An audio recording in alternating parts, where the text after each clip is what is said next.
días, bienvenidos y bienvenidas todos a esta entrevista, la cual realizaremos gratamente desde el Grupo de Trabajo de Derecho Internacional del CESIUB. El día de hoy tenemos el honor de contar con la presencia de María Cecilia Ércole, quien tiene una vasta experiencia en el derecho internacional. Y bueno, para contarles un poco a nuestros oyentes sobre nuestra invitada del día, me atrevo a destacar algunos de sus logros y a compartir un poco de su perfil académico. María Cecilia es abogada, egresada de la UBA. Ella tiene un máster en Derecho Internacional y Protección de Grupos en Situación de Vulnerabilidad. Actualmente es Visiting Fellow con el Programa de Derechos Humanos de la Universidad de Derecho de Harvard. Cecilia fue analista de la investigación de las Naciones Unidas sobre violaciones en Sri Lanka y antes de ello también analista del grupo de expertos eminentes de Naciones Unidas para Yemen.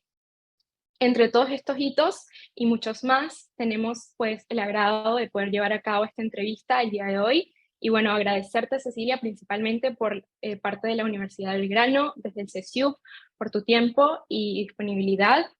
Y para contextualizar un poco a los oyentes, nos parece importante destacar que esta entrevista se va a llevar adelante para complementar a un artículo que se va a publicar desde nuestro grupo de trabajo, el cual es llamado La protección de los niños y niñas en los conflictos armados, donde se tratan temáticas como el reclutamiento de menores en conflictos armados, así como también sobre el derecho de la infancia aplicada a Yemen, siendo estas temáticas que Cecilia ha tratado y bueno, habiendo trabajado en Yemen, y siendo este un tema que nos compete pues a todos, aprovecho, si me lo permites, comenzar con algunas preguntas que quisiéramos hacerte, Cecilia. Bueno, en primer lugar, queríamos saber si desde tu perspectiva y dada tu experiencia en el derecho internacional, ¿te parece, crees que el derecho internacional humanitario es suficiente para proteger a los niños, niñas y adolescentes, o es que existe un problema en la aplicación del mismo? Muchas gracias, Andrea, y muchas gracias al resto del equipo y a la Universidad de Belgrano por haberme invitado. Para mí es un placer poder compartir mi experiencia y poder colaborar con el proyecto. Y muchas gracias por la primera pregunta. A ver, creo que el derecho internacional humanitario, o DIH, para ya decir cómo lo podemos llamar, más cortito, y ya lo adelantás un poco, Andrea, en la pregunta, que es un poco orientada, si hay un problema en la aplicación o implementación del derecho. Creo que la situación actual en relación con las violaciones y prácticas durante conflicto armado que afectan a niños, niñas y adolescentes, personas menores de 18 años, se relaciona más, no tanto con la suficiencia del marco legal, con la suficiencia de esta rama del derecho internacional, sino, como bien ya adelantabas en la pregunta, con su implementación y aplicación, y sobre todo también con los actores, principalmente estados, pero grupos armados no estatales, y todos aquellos que se ven afectados o tienen obligaciones bajo el DIH, y la forma en la que interpretan esta rama del derecho y la llevan a la práctica. Digo, en sí el derecho internacional humanitario existe, digo, las convenciones de Ginebra en 1949 se crean por una necesidad. Ojalá no necesitáramos un derecho internacional humanitario. Eso significaría que no habría conflictos armados internacionales o no internacionales. Pero existe para regular una situación que hoy es una realidad. Y lo era ayer, ojalá no lo sea en el futuro, pero por la cantidad de conflictos armados internacionales y no internacionales que tenemos abiertos hoy, en el siglo XXI, parece que es una rama del derecho que sigue vigente. Y en particular creo que es algo también a tener en cuenta con respecto a si hablamos de suficiencia del marco legal o aplicación. Creo que también es importante cómo juega esta rama del derecho con otras ramas del derecho que siguen siendo aplicables en contexto armado, como el derecho internacional de los derechos humanos, el derecho de los refugiados, el derecho del uso de la fuerza.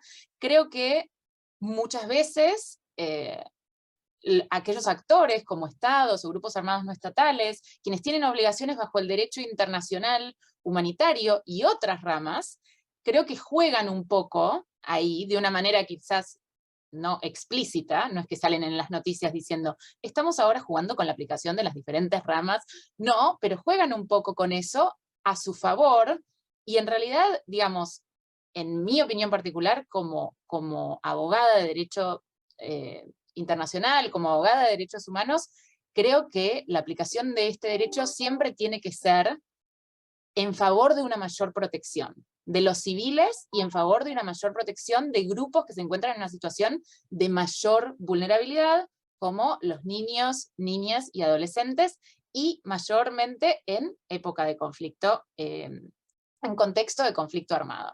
Digo, hoy por hoy en el mundo, un cuarto de la población tiene menos de 18 años. Y también, digo, estudios, la Organización Mundial de la Salud y cuestiones como más científicas, dicen que los primeros 1000 días de vida de una persona son clave. Y hoy por hoy, en el contexto de Yemen, en Sudán del Sur, en Etiopía, en Ucrania, hay niños, niñas y adolescentes, pero sobre todo recién nacidos y nacidas, que van a vivir toda su vida en un contexto de conflicto armado. Y cuando hacíamos entrevistas en el contexto de Yemen, por ejemplo, lo habitual es el conflicto. No se conoce un tiempo de paz. Creo que eso un poco sería a grandes rasgos la respuesta a la primera pregunta, Andrea. Bueno, y entonces siguiendo con esta misma línea, y por supuesto según tu experiencia en Yemen, nos gustaría saber qué tan presente es entonces el tema del reclutamiento de menores, de personas menores de 18 años. Gracias, Julieta.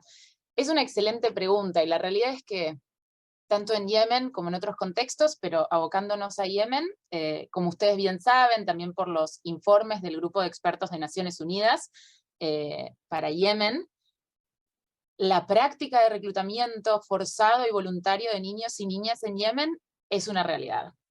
Es una realidad por diferentes actores, por fuerzas estatales, por la coalición liderada por Arabia Saudita, por grupos armados no estatales como los hutíes. Es una realidad que en el conflicto de Yemen, que como ustedes saben, como parte de su investigación, que ya han compartido conmigo, es un entramado muy complejo, que lleva consigo también una crisis humanitaria. Digo, hay patrones muy específicos de esta práctica de reclutamiento que son específicos al contexto yemení, que como pueden ver en estos informes de Naciones Unidas, por ejemplo, el impacto del reclutamiento por diferentes actores no es igual para con niños como lo es como para con niñas. Por ejemplo, los niños en general en Yemen tienen como principal incentivo, hablando de reclutamiento voluntario, y hablamos de niños de 7, 10 años, que voluntariamente deciden participar en las hostilidades, pero uno dice, bueno, ¿por qué? Al menos de la recolección de evidencia e información que viene por entrevistas, con familiares, con testigos, con víctimas de este tipo de prácticas, sabemos que hay una parte está relacionada con incentivos financieros. Estos grupos responsables de esta práctica venden, digamos, promocionan sumarse a sus tropas como combatientes, como miembros del grupo armado no estatal, como algo que les va a dar, les va a tener un rendimiento económico, porque hay una especie de, vamos a llamarlo en español, una especie de estipendio, ¿no? Y también hay una cuestión también como de un boca en boca, una cuestión también patriótica de cómo luchar por su Yemen, por su país, ¿no? Y como quizás el primo o la prima estuvieron antes y dijeron que la experiencia fue buena, los niños terminan sumándose a las tropas, terminan participando en las hostilidades, se transforman en niños y niñas soldado. Después, en el caso de las niñas, y en el caso de Yemen en particular, hay patrones interesantes de estudiar, trágicos de ver en la práctica, porque, digamos, esperaríamos otro tipo de infancia. Las niñas, por ejemplo, son utilizadas más para roles quizás de inteligencia, para roles de espionaje, digamos, justamente para recolectar información para el grupo o parte, y esto está en el último informe del Grupo de Naciones Unidas, y se exponen a situaciones peligrosas, donde entra en juego también la aparición de nuevas violaciones. Por ejemplo, estas niñas se exponen a ser víctimas de violencia sexual o trabajo esclavo. Lo mismo los niños que forman parte de las hostilidades y que se transforman de alguna manera, en algunos casos, en combatientes, sin dejar de ser niños, pero son niños soldados, niños combatientes, sobre los cuales se aplica derecho internacional humanitario. Estos niños luego son capturados y se transforman en, si estuviéramos en un contexto de conflicto armado internacional, que es más complejo en el caso de Yemen, serían, por ejemplo, prisioneros de guerra, o serían detenidos en el contexto de su participación en las hostilidades. Pero el derecho internacional, ¿qué nos dice? El derecho internacional humanitario, ¿qué nos dice? Que los niños no tienen que ser detenidos en caso de ser niños civiles, y que en caso de ser detenidos tienen que estar con su familia. Y en caso de no estar con su familia, tienen que estar, de hecho, separados de los adultos. Digo, hay como una especie de, ahí el derecho internacional humanitario lo veo más como la regulación de prácticas que a uno le gustaría que no existieran. Y creo que sí, que está presente y que es algo que la comunidad internacional sabe que existe. Las partes del conflicto son conscientes del reclutamiento de niños, y bueno, después hay una cuestión también legal sobre las edades límite que nos propone hoy el marco legal internacional. Y bueno, sobre eso creo que también uno puede llegar a explayarse, quizás en alguna próxima pregunta. Bueno, primero gracias Cecilia, muy interesante todo lo que nos estás contando.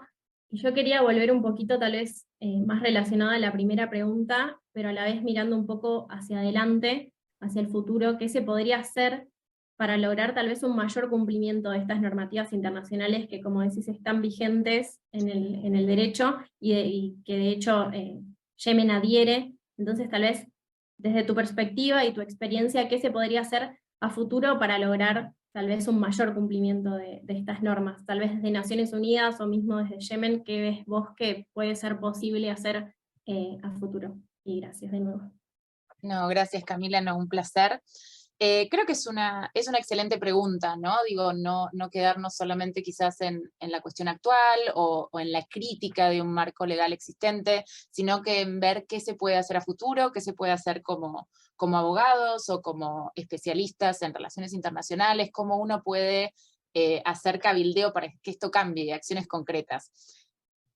Creo que hay cosas que se están haciendo, que ya se vienen haciendo, y hay equipos y hay unidades dentro de Naciones Unidas, justamente que desde hace un tiempo que su principal foco de trabajo es la situación de niños y niñas y adolescentes en conflicto armado, ¿no? Digo, por ejemplo, existe la representante especial del Secretario General de Naciones Unidas para niños y conflicto armado, que de hecho es argentina, Virginia Gamba, y actualmente, ¿no? Y en este contexto existen dentro de su unidad, tienen como un plan de trabajo que se relaciona mucho con la cooperación, ¿no? La cooperación con los diferentes actores estatales o no estatales que en la práctica hoy en día reclutan niños y niñas por fuera de los límites legales establecidos.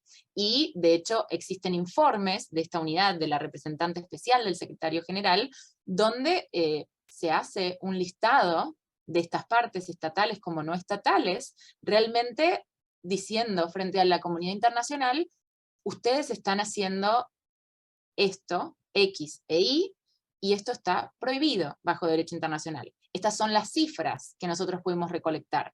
Creo que eso hace a parte de lo que creo que es importante a nivel internacional, que es justamente hacer público con información y evidencia lo que está sucediendo, y hacer público en relación con las partes responsables. Eso uno, por ejemplo, el mandato de esta representante especial del secretario general. Pero a su vez, no solo en ese marco, no solo se hacen estos informes y esta recolección de información, sino que se intenta cooperar. Se intenta dar desde Naciones Unidas una cooperación técnica. Queremos mejorar, queremos dejar de hacer esto. Hay algunas cuestiones técnicas, como por ejemplo, que me parece muy importante, que es los procedimientos de determinación de edad.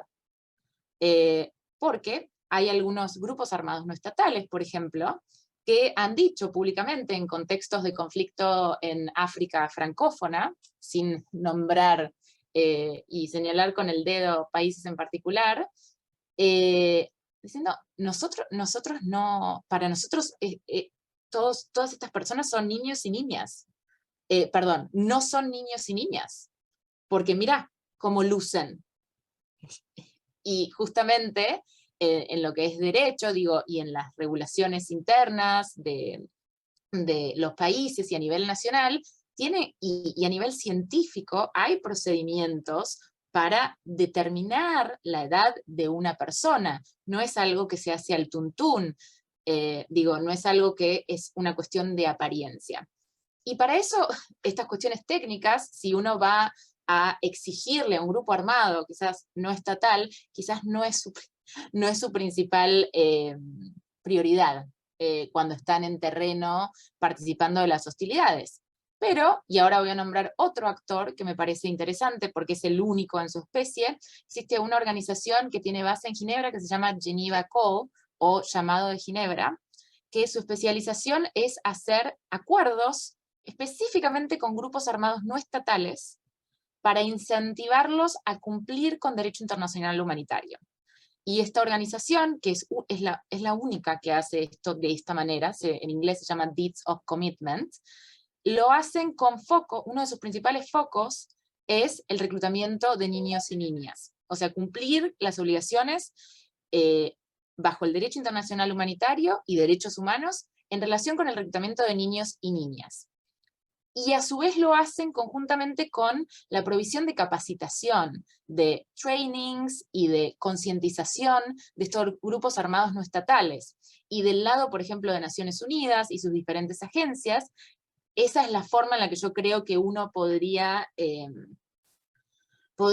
realmente, digo, y se está haciendo actualmente, tratar de mejorar la cuestión a través de concientización, información, y los estados en particular, o Yemen en particular en este caso, podrían realmente revisar legislación interna, manuales militares, realmente incorporar información con respecto a el marco legal aplicable. Y con respecto a ese marco legal aplicable, como ustedes sabrán, y sé que es parte de su investigación, tenemos el derecho internacional humanitario, los protocolos adicionales que específicamente sientan, digamos, los límites a nivel de edad con respecto al reclutamiento, pero también tenemos el marco del derecho internacional de los derechos humanos, la Convención de los Derechos del Niño y de la Niña, y su protocolo, la convención es de 1989 y hoy tiene casi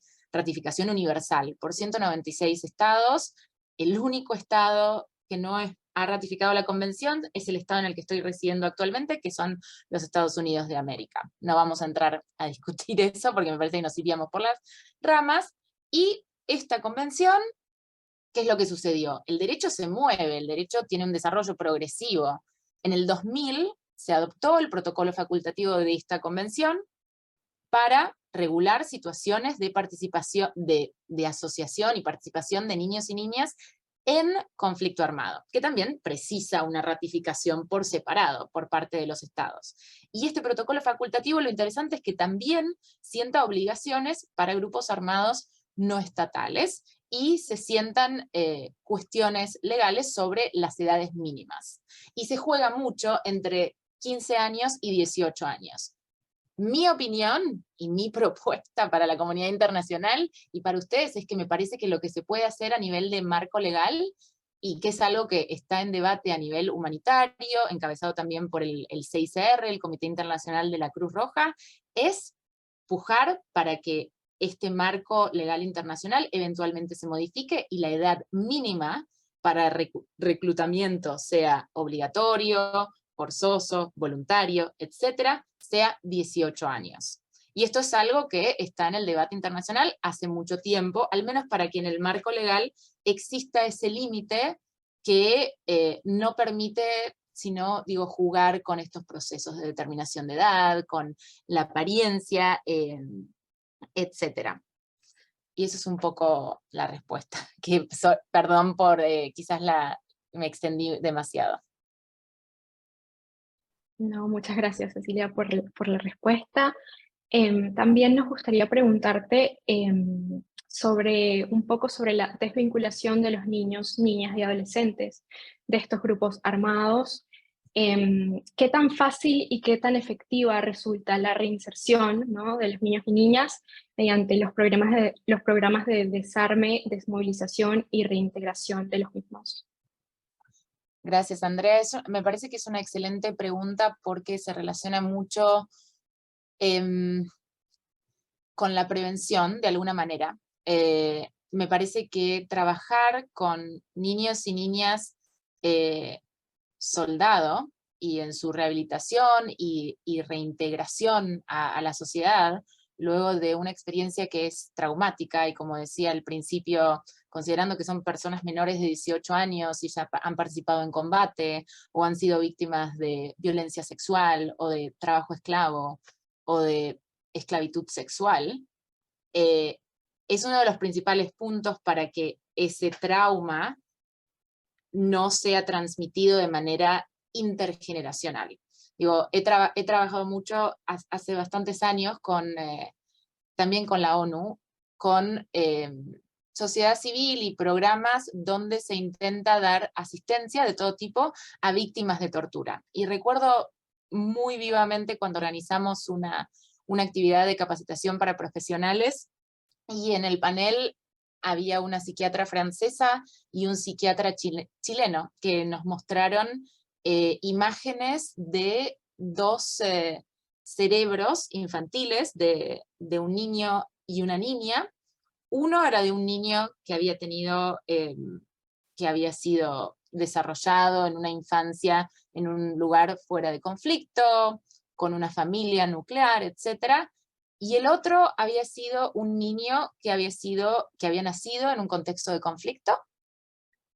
El niño en particular no había sido él víctima directa de ningún tipo de violación o reclutamiento, pero su madre había sido víctima de violencia sexual y el niño había sido el producto de esa violencia sexual. Y el cerebro de ese niño, en comparación con el del otro niño, era totalmente diferente. Entonces el psiquiatra nos explicaba el impacto directamente en una parte del cuerpo, digo, a nivel biológico, de ese trauma con el que el niño va a tener que acarrear el resto de su vida. Imaginémonos en el caso de una niña o niño soldado que lo único que quizás conoce es una participación en las hostilidades, e incluso la situación en la que el reclutamiento ha sido voluntario, donde el niño entiende que esto es algo donde obtuvo un incentivo para hacerlo, por una cuestión patriótica o financiera, o las que hablamos con anterioridad. Entonces, el rol de qué sucede después, cuando podemos hablar de eso, porque por ejemplo en el contexto de Yemen, muchos de los niños varones que participan en las hostilidades, el resultado final es que mueren, son víctimas fatales luego de su participación en el combate. Entonces, justamente algo que cuando estábamos en el grupo de Yemen, que seguíamos un poco, era un poco como la ruta crítica de este reclutamiento, y uno de los posibles finales de ese niño varón participando en hostilidades era ser detenido, escapar, huir y eventualmente reintegrarse a las tropas o morir en combate.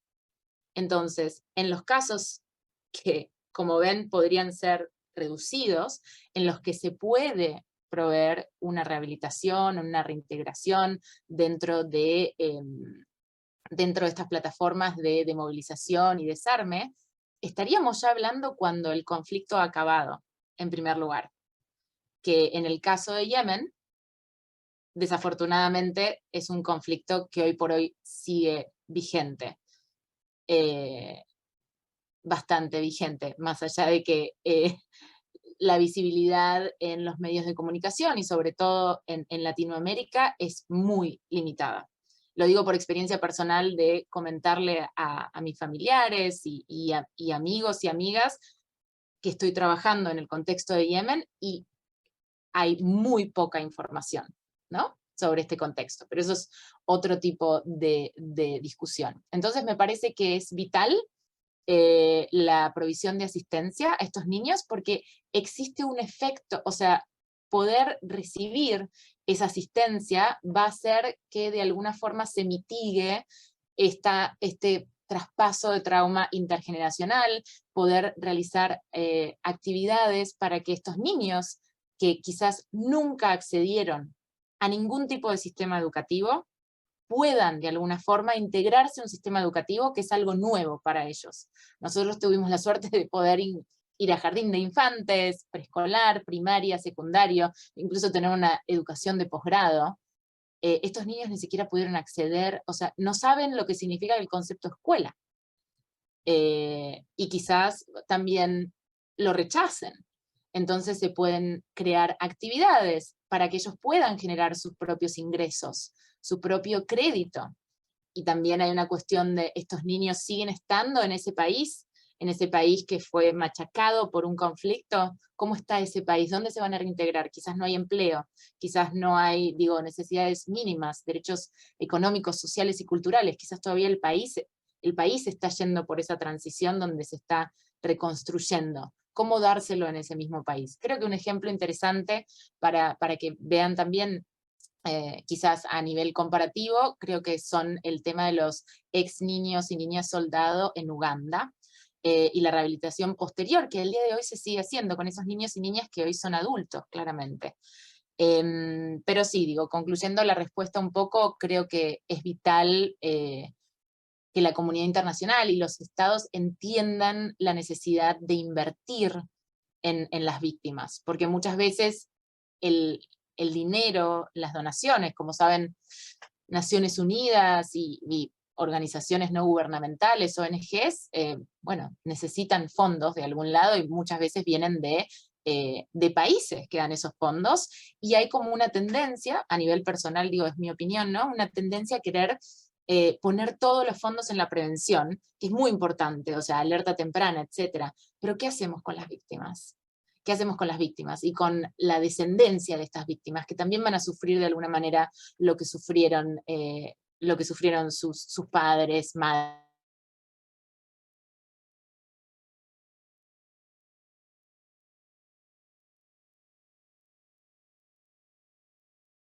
La violación. Bueno, muchísimas gracias, Cecilia, por tu enriquecedora participación en esta entrevista y la oportunidad de escucharte. Desde ya que nos vamos con muchas cosas para reflexionar, te volvemos a agradecer en nombre de la Universidad de Belgrano y desde el CESIUC por tu tiempo, tu predisposición y tu muy interesante intervención en el día de hoy, así que muchísimas gracias. No, gracias a vos, Camila, y gracias a todas, a todo el equipo, y también las organizadoras detrás, y a la Universidad de Belgrano, y les deseo toda la suerte con esta investigación, que creo que es súper necesaria, y me parece que ojalá que se haga pública también en Argentina, y que tenga una audiencia grande para poder informar, ¿no? Muchas gracias por la invitación.